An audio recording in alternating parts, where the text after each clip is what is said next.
Buenas tardes, estimados amigos. Les saluda el abogado José Mascaró. Vamos a hacer un breve análisis del proyecto de ley 2778, un proyecto de ley que está siendo promocionado como un proyecto que va a solucionar la problemática de nombramiento del personal CAS. Sin embargo, como podremos más adelante observar, concluiremos que es un proyecto de ley de relleno y que no tiene mayor relevancia ni estudio de factibilidad. Este proyecto de ley ha sido impulsado por una congresista, la señora María Córdoba, y pasamos a realizar el análisis. Como podemos observar en el artículo 1 y 2, se concluyen dos observaciones. Ojo, solo está considerando a trabajadores del MINSA y no a los trabajadores del Seguro Social. Eso es importante que los gremios puedan distinguir. Tampoco contempla al personal administrativo. Eso es otro aspecto que tienen que observar, toda vez que cuando se presenta un proyecto de ley, una iniciativa, y no se está contemplando al conjunto de trabajadores, suelen interponer observaciones los gremios, organizaciones de personal administrativo, apelando a la igualdad de trato ante la ley, ¿no? Entonces, en ese sentido, ahí va unas observaciones previas. Luego tenemos el artículo 3 que indica: la presente ley tiene por finalidad garantizar los derechos laborales en igualdad de condiciones en el personal profesional, asistencial, técnico y auxiliares asistenciales bajo el régimen CAS. Frente a ello, cabe preguntarse, ¿cuál es el parámetro de igualdad de condiciones? ¿Con qué régimen laboral se va a equiparar este nombramiento? ¿Será con el decreto legislativo 276, decreto legislativo 1153? ¿Cuál va a ser ese tratamiento? Porque la ley no precisa. Entonces, ahí nuevamente tenemos un artículo difuso, ambiguo, carente de certeza. Luego tenemos el artículo 4, que habla estrictamente sobre el nombramiento y ahí indica: autorízase de manera excepcional el nombramiento progresivo del personal de salud profesional, asistencial, técnicos, auxiliares asistenciales sujetos al régimen CAS. Pero ahí viene un detalle importante que las personas deben conocer. Indica además la condicional, la condición que tuvieran vínculo laboral a la entrada en vigencia de la presente ley. Pasamos a realizar las observaciones. El criterio progresivo es difuso, estimados amigos, no es certero, no precisa tiempo, ni siquiera porcentaje de nombrados. Entonces, nuevamente estamos frente a un texto vago, carente de objetividad. Luego tenemos la otra observación, que no podemos hablar de un nombramiento al 100%. ¿Por qué? Porque este artículo ni siquiera lo contempla. Ni siquiera lo contempla. Entonces, cuando congresistas y algunas personas hablan de que se va a lograr el nombramiento al 100%, es falso. Este proyecto de ley no lo contempla. Y otro aspecto importante, que en la parte final del artículo señala, ¿no?, que tuvieran vínculo laboral a la entrada en vigencia de la presente ley. Estimados amigos, nosotros conocemos cómo funciona el sistema de contratación en el sector público. Si para cuando eventualmente se promulgase la ley existiera un grupo de personas que fueron despedidas 5, 10, 15, 20 días antes de la publicación de la ley, ¿estarían contemplados en este marco normativo? Según lo que propone este proyecto de ley, el artículo 4 en la parte final, no, porque ahí indica la condicional, que tuvieran vínculo laboral a la entrada en vigencia de la presente ley, lo cual es totalmente inequitativo, ¿no? Pues hay personal CAS que pierde el vínculo laboral porque simplemente son contratos que no se están dando de manera ampliada, ¿no? En muchos casos se han realizado recortes o no renovaciones que generan pues un estado de desventaja al trabajador. Entonces yo en lo personal estoy en desacuerdo porque el trabajador puede haber acumulado tiempo de servicios, experiencia, pero puede que haya sido retirado de manera arbitraria y que esté en proceso judicial su retorno, por ejemplo, ¿no? Entonces este artículo 4 es difuso, ambiguo, carente de claridad. Luego tenemos el artículo 5, y este es un artículo que me causa mucha curiosidad, porque dice, haber ingresado por concurso público de méritos conforme a lo establecido en el artículo 8 del Decreto Legislativo 1047. He revisado el referido Decreto Legislativo 1047 y no trata sobre el concurso público. Al parecer, como esto viene siendo elaborado entre gallos y medianoche, han incurrido en un error tipográfico. Yo pienso que se referían no al decreto legislativo 1047, sino al decreto 1057, en cuyo artículo 8 habla sobre el concurso público, ¿no? Que básicamente indica que es el acceso al régimen de contratación administrativa de servicios que se realiza necesariamente por concurso público.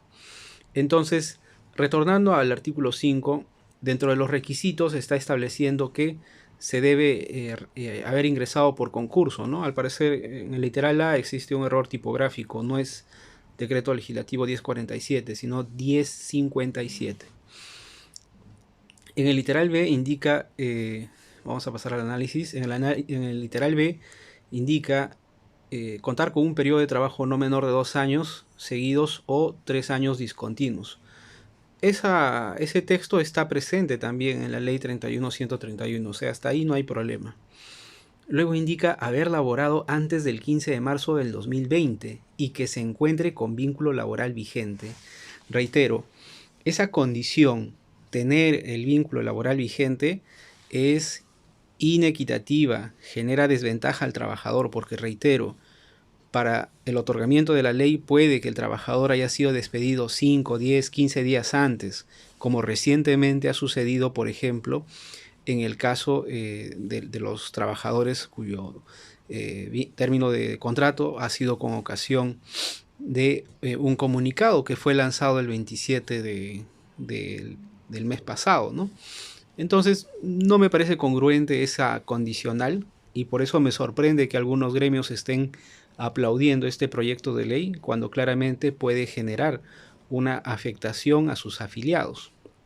Entonces, como observaciones diremos que no tome en cuenta a personal con vinculación bajo terceros y que luego pasaron a una condición de CAS, porque eso es lo que ha sucedido. La contratación de terceros es parte de la historia del sector del Ministerio de Salud y es parte presente porque aún se sigue contratando bajo la modalidad de terceros y es un poco curioso que no se haya tomado en cuenta esa cuestión, ¿no? Es decir, aquellos trabajadores por servicios no personales que luego pasaron a una condición de contrato CAS, ¿no? Es un poco curioso, ¿no? Porque hay personal de terceros que ha estado mucho tiempo. Tampoco toma en cuenta al personal que se desvinculó recientemente. Es decir, imaginemos que a la dación de la ley se genera una desvinculación laboral 5, 10, 15 días antes, ¿no? Sería un poco injusto en el sentido de que habiendo cumplido el tiempo, el récord y los requisitos, se le niegue simplemente por no estar con un contrato vigente, a sabiendas de que en los diversos hospitales resuelven los contratos de manera totalmente dictatorial y en el momento que ellos consideren, ¿no? Y luego el trabajador naturalmente agota las vías administrativas, judiciales para solicitar su continuidad laboral. Pero Ya de por sí, este artículo 5 va en contra de los intereses laborales, ¿no? Porque condiciona el otorgamiento de esta ley al personal que esté con un vínculo laboral vigente, ¿no? Luego tenemos un extracto de lo que es la motivación.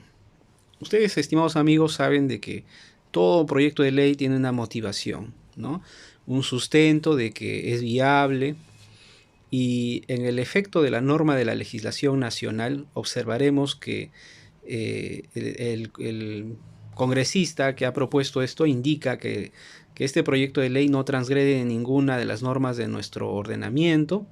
Sin embargo, nosotros no observamos en el texto de motivación el estudio económico. No hay estudio económico, no hay impacto económico de lo que implicaría aprobar esta ley.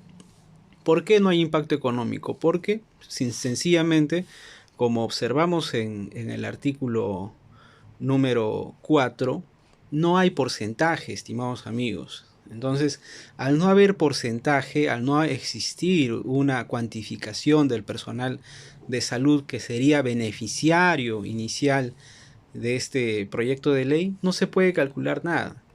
Entonces, nuevamente ahí observamos cómo este proyecto de ley es raquítico en su estructuración, en su factibilidad e impacto económico, que de todas maneras lo va a tener. En el artículo 6 observamos otro artículo. Allí indica que la implementación de la ley, ¿no? Es autorizada por el MINSA.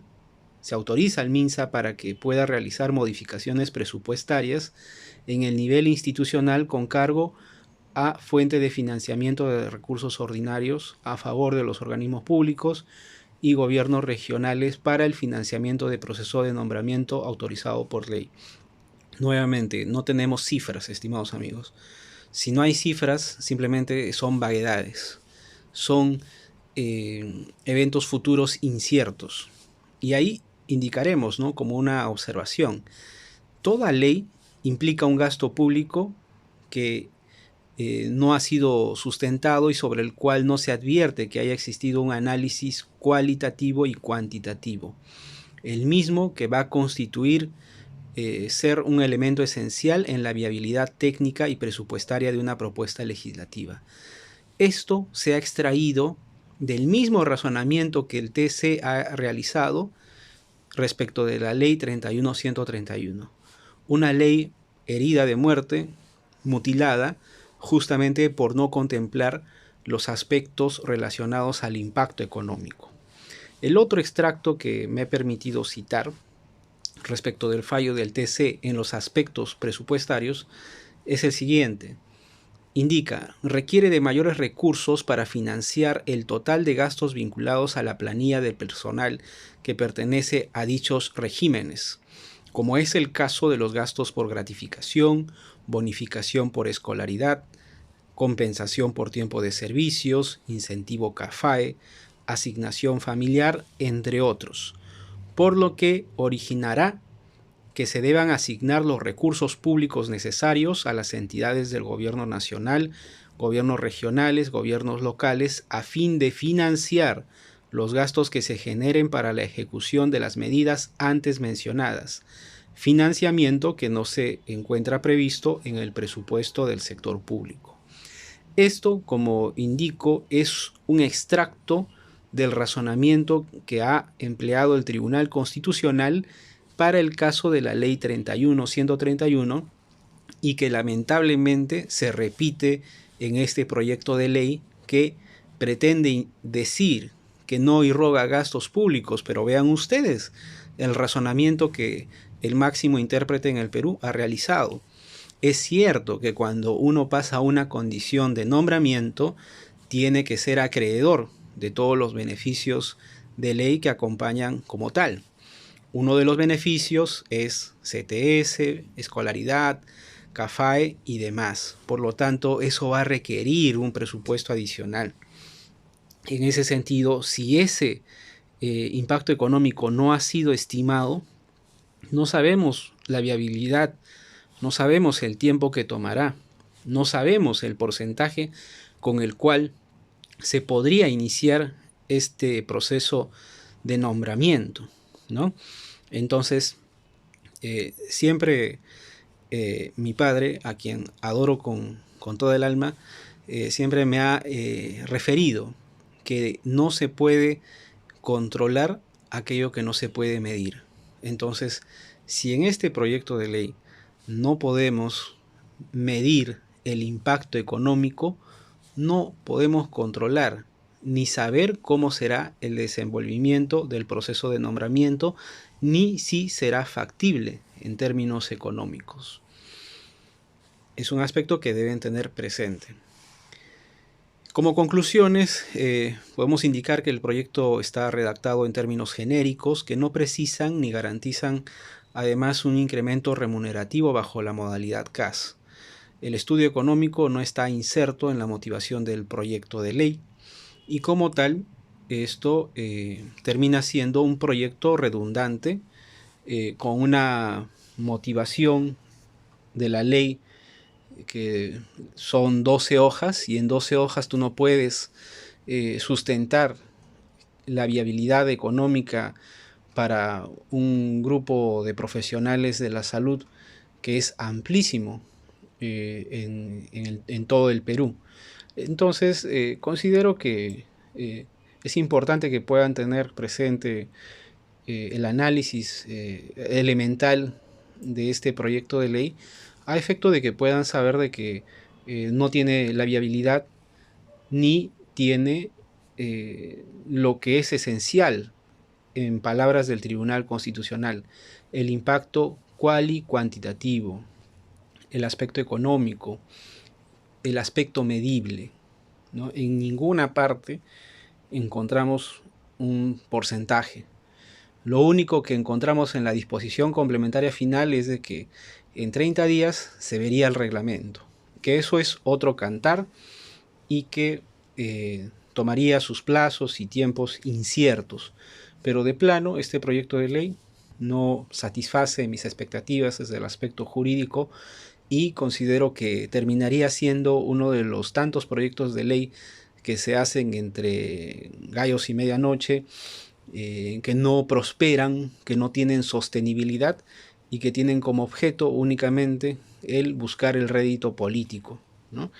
Entonces tenemos que cambiar nuestra forma de apreciar los proyectos de ley. No veamos solamente la persona, la foto, las palabras de respaldo. Analicemos el contenido esencial de la estructuración de un proyecto de ley. Todo proyecto de ley tiene un impacto económico y eso tiene que ir al presupuesto público. Si es que no está contemplado, no va a ser posible su aplicación. Es por ello que yo considero que este proyecto de ley no va. Es carente de medición y por los aspectos mencionados ustedes pueden concluir quizás lo mismo. Espero que les haya permitido tener un mayor panorama. Hasta otra oportunidad. Buenas noches.